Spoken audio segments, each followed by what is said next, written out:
আজ পবিত্র সফর মাসের দ্বিতীয় জুমার নামাজ আল্লাহ তাআলা আমাদেরকে আপনাদেরকে বড় মায়া করে দয়া করে এই বৃষ্টির মধ্যে জুমা নামাজের মধ্যে আল্লাহ তাআলা আমাদেরকে আপনাদেরকে আশার এবং বসার তৌফিক প্রদান করেছেন। এই জন্য মহান স্রষ্টা মহান আল্লাহ তাআলার বান্দার হিসাবে নবীর উম্মত হিসাবে একবার কালিমাতুল ইকরার পড়ি আলহামদুলিল্লাহ। তার সাথে সাথে স্মরণ করছে রহমাতাল লিল আলামিন নবী সাইয়্যিদুল মুরসালিন নবী খাতামুন নবীয়্যিন নবী সাল্লাল্লাহু আলাইহি ওয়াসাল্লাম রওজা মুবারক মক্কা থেকে দরুদ সালাম পাঠ করছি, প্রেরণ করছি শ্রদ্ধার সাথে ভক্তির সাথে আদরের সাথে। এই কঠিন জামানার মধ্যে যে সুন্নাতগুলো রাসূলের রয়েছে, আমরা যদি রাসূলের উম্মত হয়ে থাকি তাহলে রাসূল বলছে আমার সুন্নাতগুলোকে আমার উম্মতেরা খুঁজে খুঁজে বের করে তারা আমল করবে এবং জিন্দা করবে। আমি রাসূলের সেটাই আছি। সুবহানাল্লাহ। এই জন্য রাসূলের সুন্নাত আদায় করে আজকে আমরা করতে চাই। অতএব আপনাদের প্রতি আমার সালাম, আসসালামু আলাইকুম ওয়া রাহমাতুল্লাহি ওয়া বারাকাতুহু। আল্লাহ তাআলা পবিত্র কোরআনে বলছে আল-ইয়াওমা আকমালতু লাকুম দীনাকুম ওয়া আতমামতু আলাইকুম নি'মাতি ওয়া রাদিতু লাকুমুল ইসলাম দীনা। আল্লাহ তাআলা বলেন বান্দারা আমি ইসলামটাকে অর্থাৎ দিনটাকে পরিপূর্ণ করিয়া দুনিয়ার জন্য দিয়েছি। সুবহানাল্লাহ। আল্লাহ তাআলা আরো বলেন তোমাদের জন্য নিয়ামত হিসাবে পবিত্র তিরিশ পারা কোরআন আমি আল্লাহ তাআলা তোমাদের জন্য সমাপ্ত করে দিয়েছি। সুবহানাল্লাহ। এই জন্য আল্লাহ তাআলা বলেন আমার প্রত্যেকটা বান্দা তোমরা যেন আল্লাহর গোলামি ইবাদত করো, যাদের তোমাদের নাম তোমাদের মা বাবা দুনিয়ার জীবনে বেঁচে আছে তোমরা তাদের খেদমত করতে থাকো, তাদের সেবা করতে থাকো, তাদের চাওয়া পাওয়া পূর্ণ করিয়া দাও। আল্লাহ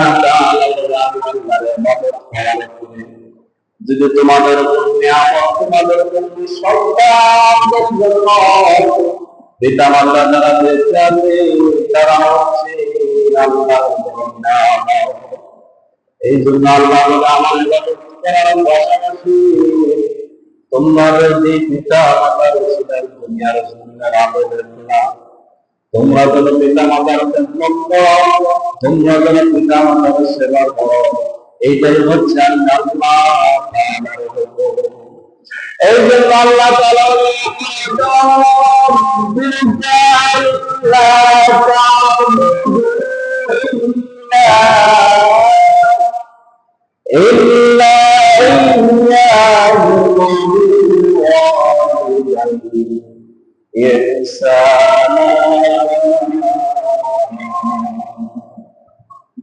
তোমাদের পিতা মাতা জন্ম করিয়া শৈশবকালে ছোটকালে মমতা দিয়ে ভালোবাসা দিয়ে তোমাদেরকে লালন পালন করিয়া শিশু থেকে তোমাকে লালন পালন তুমি খাইতে জানবা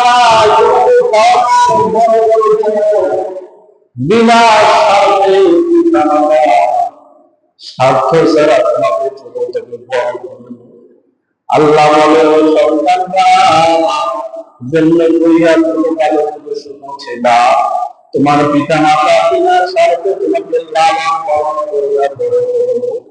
আর তারা যখন বৃদ্ধ অবস্থায় হয়ে যাবে তাদের যখন শেষ হয়ে যাবে তাদের যখন সময় দেখা দেবে তখন তোমাদের সন্তানের উপর বড় হচ্ছে ওই পিতা মাতার খেদমত বিনা স্বার্থ করা। সুবহানাল্লাহ। এটা আল্লাহর হুকুম। আল্লাহ তাআলা বলেন দুনিয়ার জমিনে তিনটা দোয়া আল্লাহ তাআলা বিলম্ব করলেন। তিনটা দোয়া, তিন ব্যক্তির দোয়া আল্লাহ তাআলা ওয়াদা করলেন। তিন ব্যক্তির দোয়া আল্লাহ তাআলা পর্দা করা ফেরেশতাদেরকে ছাড়া ওই তিন ব্যক্তির দোয়া আল্লাহ তাআলা স্বয়ং সাথে সাথে কবুল করে নেন। সুবহানাল্লাহ। এক নম্বর সন্তানেরা কোন পিতা মাতা যদি কোন সন্তানের জন্য আমি আল্লাহর কাছে দুটা হাত তুলিয়া অনুরোধ করে পাবো, আমার সন্তানটা তোমার আল্লাহ করে দিলাম, আমার এই সন্তানটা তোমার কাছে সমর্পণ করে দিলাম। আল্লাহ আমার সন্তানটা আল্লাহ বাছাই এই পুরো পিতা মাতা যখন সন্তানের জন্য আল্লাহর কাছে দোয়া করে, আল্লাহ আমার মধ্যে রহমতের দুনিয়া বলে যান। অতএব পুরো পিতা মাতা যদি সন্তানের জন্য দোয়া করে, আল্লাহ সন্তানের পর্দা করা ওই পিতা মাতার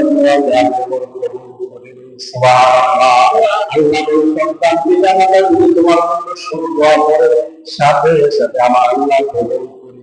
আবার জানিয়ারা তো জানিয়ারা সন্তানেরা তোমরা তোমাদের পিতা মাতার সাথে তোমাদের পিতা মাতাকে মনে কষ্ট দাও, আঘাত দাও, আর যদি পিতা মাতা সহ্য করে আর মনে কষ্ট করে আল্লাহর কাছে বলা লাগে না। আল্লাহ তাআলা পবিত্র কোরআনে বলে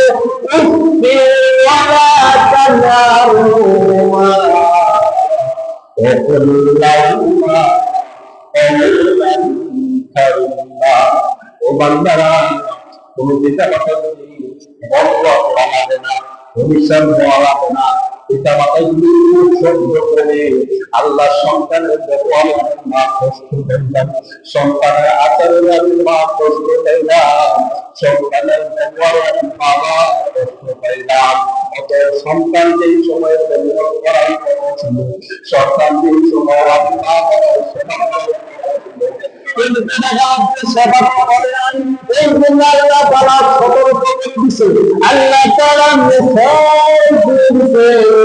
এমন মেসেজ দিয়ে দিতে সাবধান বান্দারা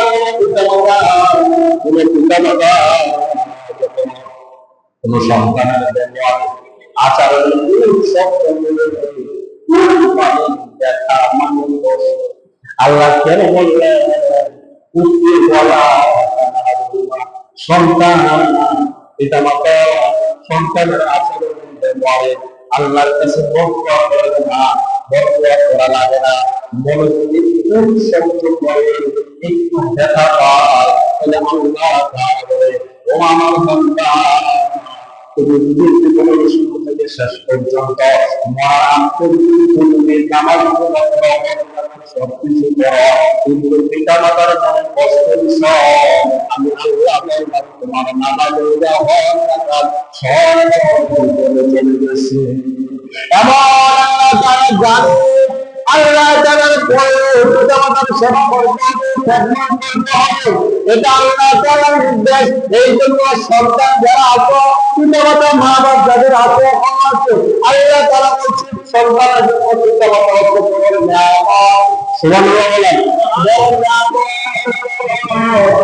যাদের পিতা মাতা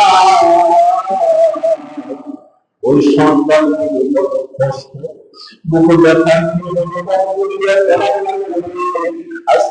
বাবা বাবাকে পায় না, আজকে নিজের মা কিন্তু মার পায় না, আজকে যাদের মা বাবা নাই ওই সন্তানের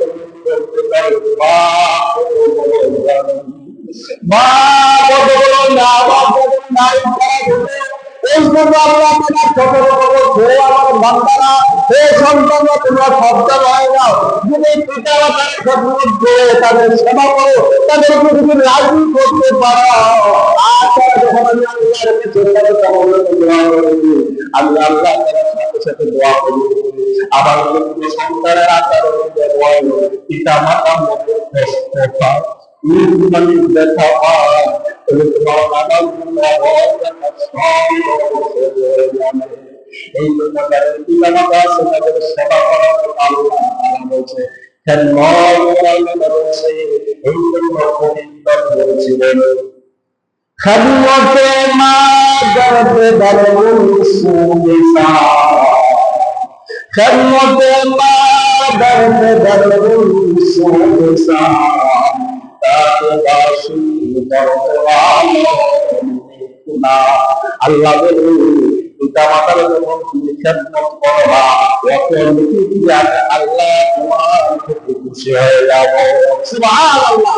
তুমি যখন পিতা মাতার খেদমত করবা, সেবা করবা, অটোমেটিকলি আল্লাহ তাআলা বলে বান্দা আমি তোর হয়ে যাই যখন বান্দা তোর মা বাবার পরিপূর্ণভাবে সেবা এবং খেদমত করে। সুবহানাল্লাহ।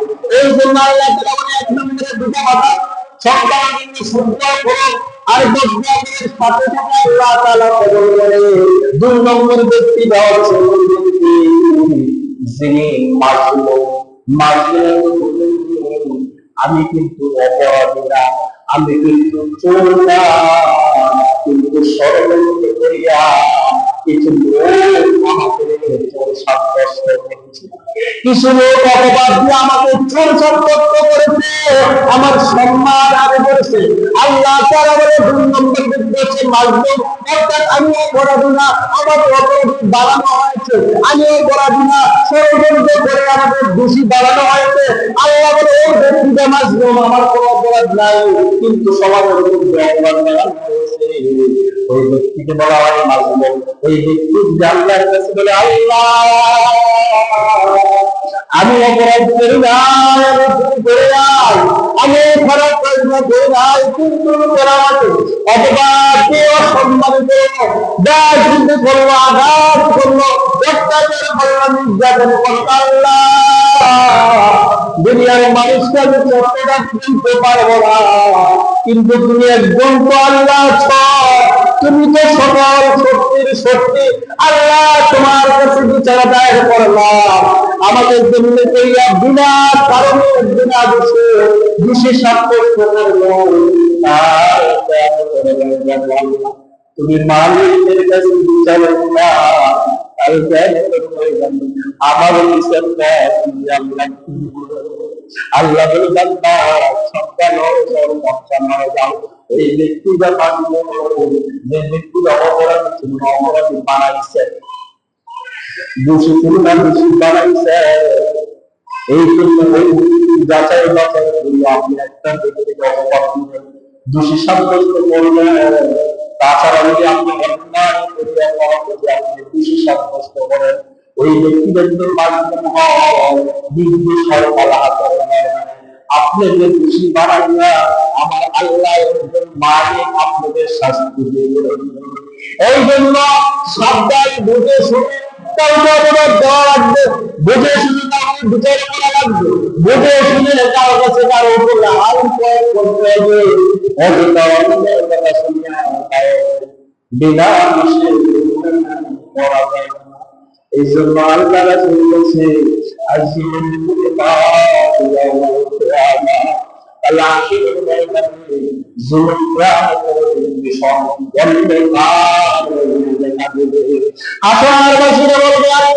এই ব্যক্তিটা আমার সমাজে ছিল, আমার মহল্লা ছিল, আমার ঘরের সাথে ছিল, আমার বোন ছিল, আমার জানা ছিল, এই ব্যক্তিটা দুনিয়ার জমিনের চক্রবান ছিল, চক্র ছিল, ভালো ছিল, হালকা ছিল, কালকা আমাদের মনে করে তাম যখন দেখবে সমান ছিল, ভালো আজকে চোখ নাই কেন? আল্লাহ বলবে দুনিয়ার জমিনে ওই ব্যক্তি কি করলেন, ওই ব্যক্তি জুলুম করলেন, অত্যাচার করেছে, অর্থাৎ মানুষের উপর জুলুম করেছে, আঘাত করেছে, এই কারণে তাকে জুলুমের করা হয়েছে। এই জন্য সাবধান, আপনারা